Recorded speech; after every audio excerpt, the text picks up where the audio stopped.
If you are interested in learning more about dementia, you have come to the right video.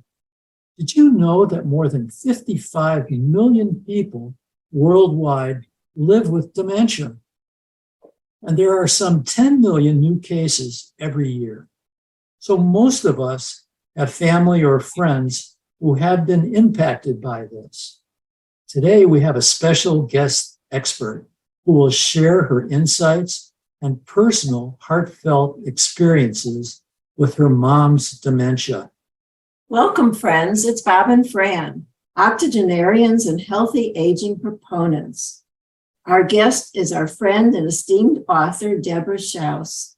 Oh, be sure to watch to the end for Deborah's tips on how to connect with a loved one who has dementia. For years, Deborah has worked with and written about people who are living with dementia and their care partners. She has authored 2 books on this subject, Love in the Land of Dementia, Finding Hope in the Caregiver's Journey, and Connecting in the Land of Dementia, Creative Activities to Explore Together. Working with medical professionals and care partners, Deborah and her life partner, Ron Zoglin, have presented their stories and ideas in countries worldwide. Now, hundreds of articles, essays, and short stories, dozens of books, plus a myriad of editing and ghostwriting projects later, Deborah is living out a long-time dream, writing a novel called An Old Woman Walks into a Bar. I love it. Well, thank you, Deborah, for being with us today. We appreciate it very much. I'm so delighted to be reconnected with you two and to get to talk about this really deep and important subject with you two and your audience. Thank you. Could we start by your telling us what dementia is? And is that the same as Alzheimer's, or how does that differ? What is the difference between the two? One of the best explanations I've heard is dementia is like ice cream and Alzheimer's is like rocky road. So dementia is an umbrella term for various types of cognitive impairments, and Alzheimer's is one type. So I often use the word dementia because I often don't know the specific type of cognitive impairment. So dementia is sort of the Overall, the overall yes. issue. And then Alzheimer's is One particular kind kind of of dementia. One particular type, and there's many types. There's Lewy bodies. There could be cognitive impairments from strokes, from brain trauma. So there's lots of things that can happen to us during the course of our lives that impact our thinking and our reaction abilities. Okay. Got it. Tell us a little about your journey with your mom while she was living with dementia. Well, I'll tell you how my journey started out. It started out with confusion and denial. So my dad initially called me to say, I want a divorce. And I was going, what is happening? And my dad said, your mother is not listening to me anymore. She keeps repeating things. She's not paying attention. And this was some time ago. This is about 25 years ago when people weren't nearly talking as much about dementia as they are now. And so I was very confused. My parents were living in Memphis then. They came to visit me. I felt the frustration my dad felt as my mother repeated things, lost things, misplaced things. And then there was a side effect. Every time I was around my mom or I talked to her, I lost things. I misplaced things. And I started going, oh my God, it's contagious. I'm getting it. So that made matters worse. But that was how I initially reacted to it. How old was your mom at the time? Do you recall? My mom was 74. Mm-hmm. Yeah. And did she have an inkling as to what was going on? You know, I was very lucky with my mom. my emotional state, as I really started to sink in, was sorrow. You know, I really felt like my relationship with my mom was changing. I was really sad. My mom kept her sense of humor throughout her dementia journey. So when we first started talking about it, and I said, Mom, you know, how are you feeling about this? She said, you know, I can't do anything to change it, so I don't get too upset. I wish your father wouldn't get so upset. That settled me down a bit. And that started me on my thinking about this is happening, you know, starting to accept it. How am I going to stay connected with my mom throughout this whole journey? Did you go to many doctors with her? And what did the doctor say that you should do for your mom? You know, I didn't go. My parents went to doctors and they didn't really say that much. For a while, she was on a drug that didn't work.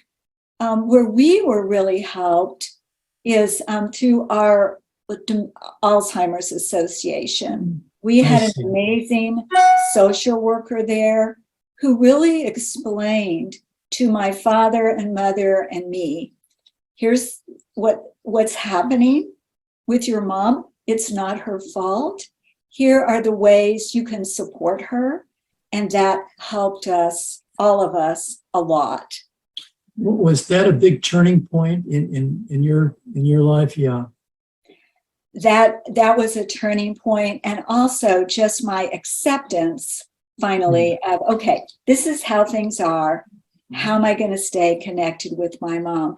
Initially, when my mom would say it's Thursday and it wasn't, I would correct her. I would use reality orientation to try to bring her back. And I realized that was wrong. So part of what I learned is go to her, be where she is, and don't try to drag her into my reality. So I realized I didn't need to correct her. I could enjoy what she was talking about. I could ask her questions. I also began just understanding the creativity of limitations. So here's an example. I was driving my mom around and she was asking me the same question many times.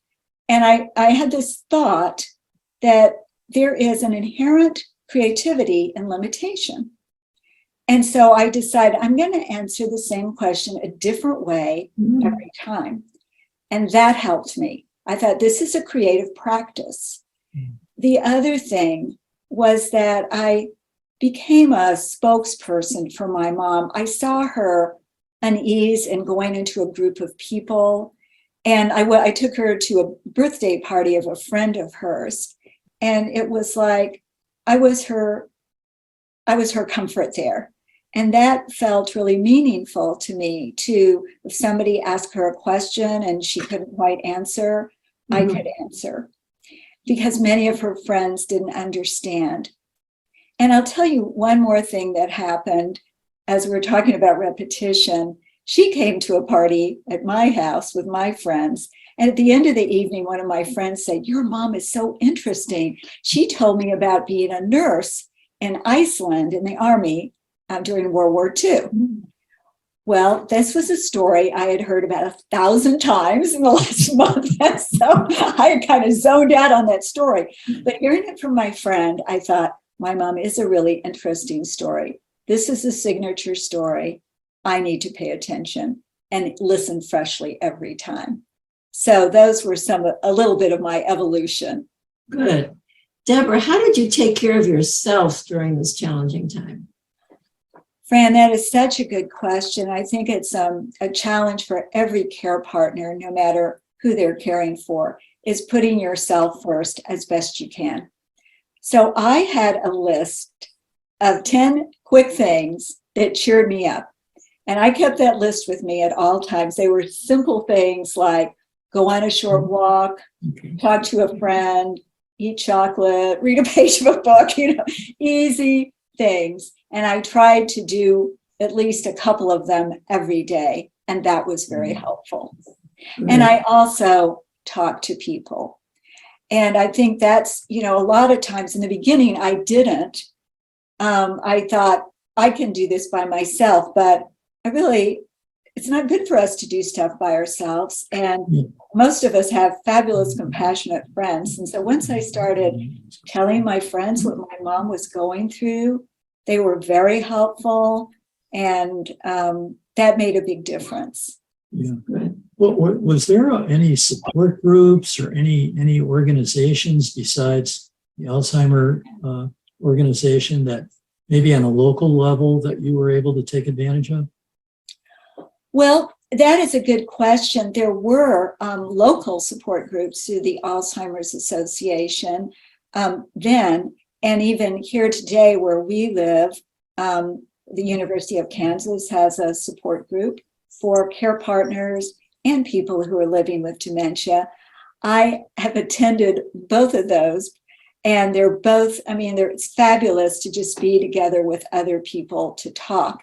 There's also a national organization that I've forgotten the name of right now, but I'll think of later, that has online support groups. So a lot of people are going to online support groups right now. Right, sure. Hopefully I'll think of that by the end of our together. That's okay. We just want our viewers to know that when you forget something, it's not necessarily dementia. Glad I could role model that. Deborah, throughout your mother's dementia, you practiced finding the joys in each interaction and explored creative ways to connect with your mom. What were the gifts and blessings in this experience?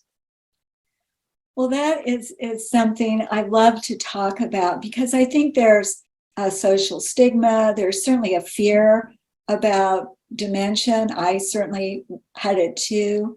But there are still, even when a person's deep into dementia, so many ways to connect and so many gifts. So one gift was noticing the small things. When I would go visit my mom and she was pretty deep into her journey, and my father and I would always talk to each other about each visit. And my dad would say, "Was it a good visit?" And I said, "Yes." She spoke a full sentence. That was way deep in the journey. And we would be excited by that. So we always looked for something to appreciate. And we always looked for, the small gestures. One of the cool things about my mom, she grew up kind of judgmental, and she threw that all away when she got dementia. So she was playful. You could sing her a silly song and she would laugh. So the other really important thing was figuring out different ways to communicate with each other when the rational conversation didn't always work. Mm-hmm. And then another blessing was slowing down. You couldn't be in a rush with my mom. You had to slow down.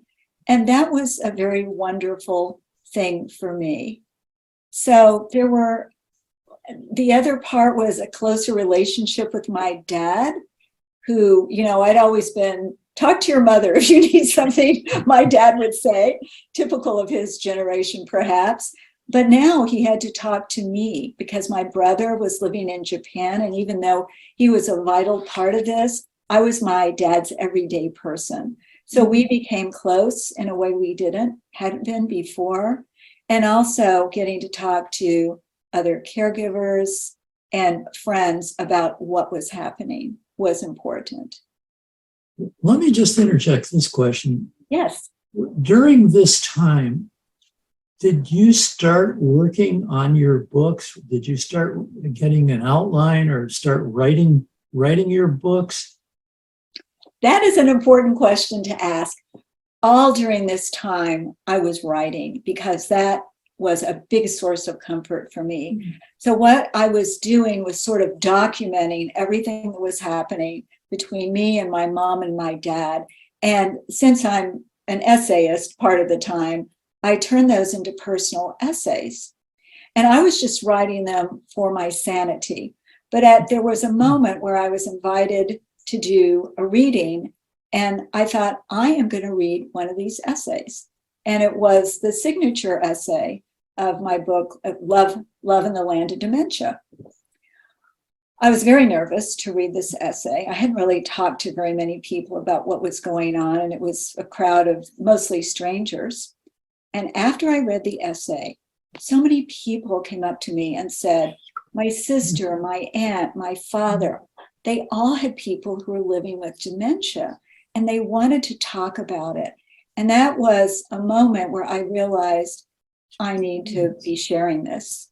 And I did get to share some of my essays with my parents and get their blessing to do this. So thank you for asking that, because I had forgotten to mention that was part of taking care of myself, was writing about it. Yeah, that's great. And for our viewers, we will have links to your book, both books, and your website in the description box below. So viewers, keep an eye on that if you would like to consider buying one of those books. I was wondering, what often happens to a person's lifestyle when they're diagnosed with dementia or cognitive impairments?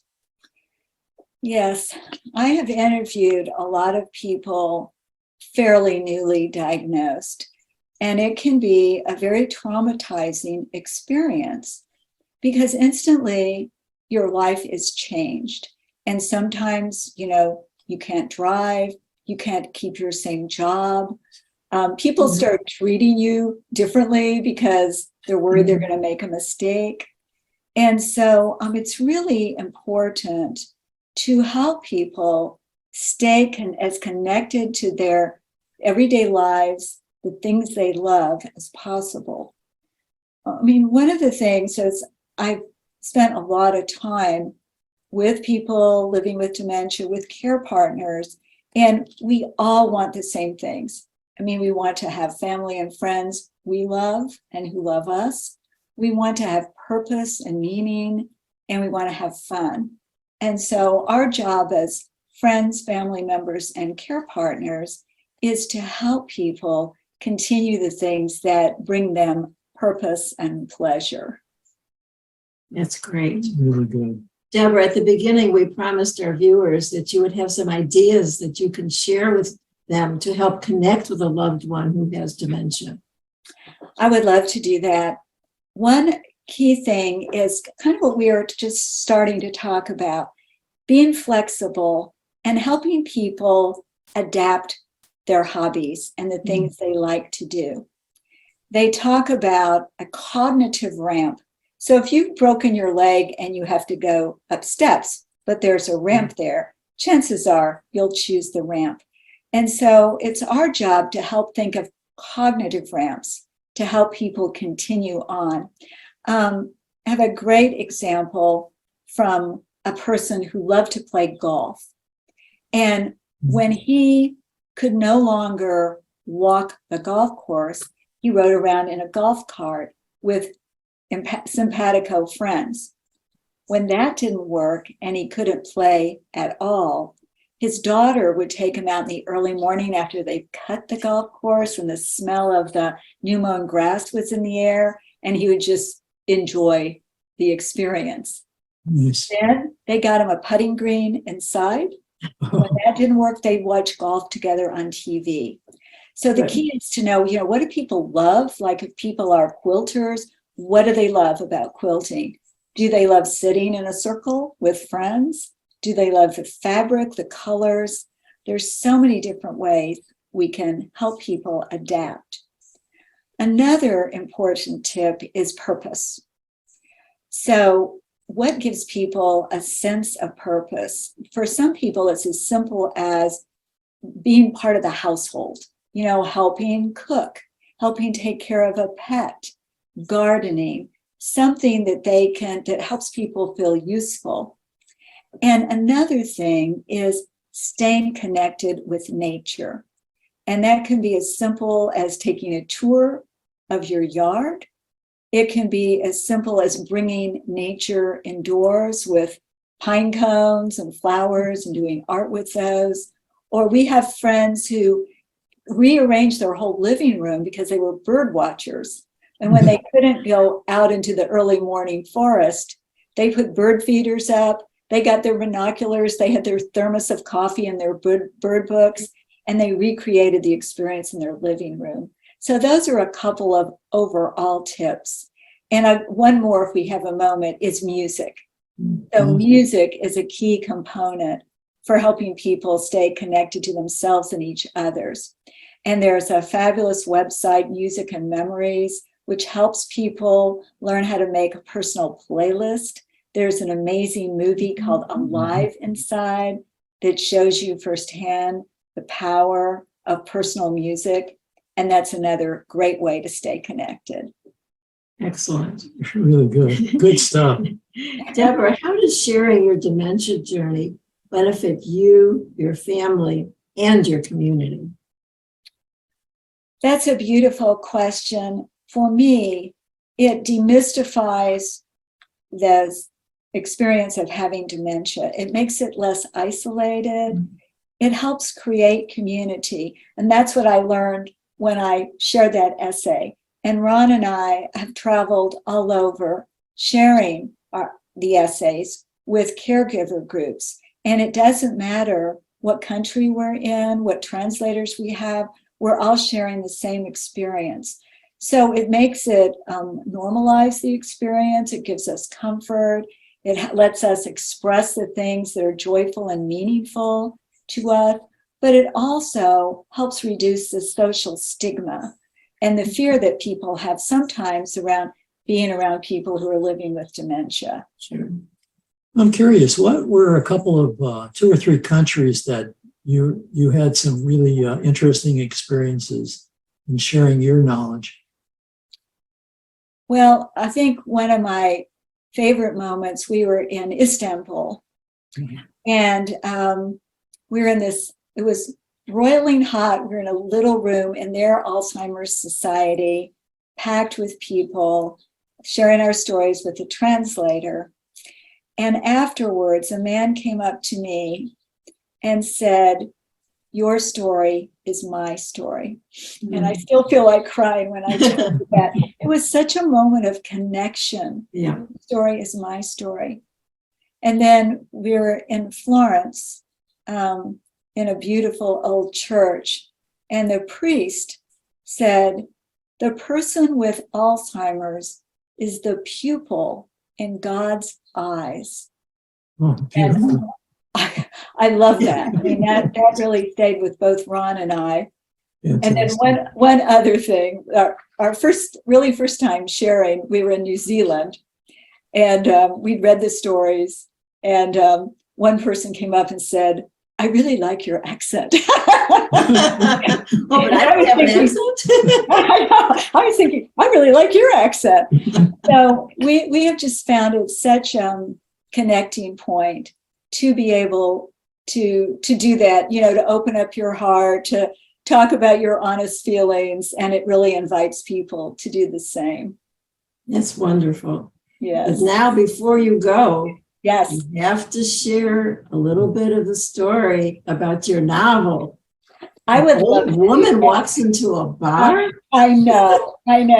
So I think of my dad every time I think of that title. He was a master at jokes. And part of the premise of this is that is a joke that doesn't really have an ending to it until you read my book.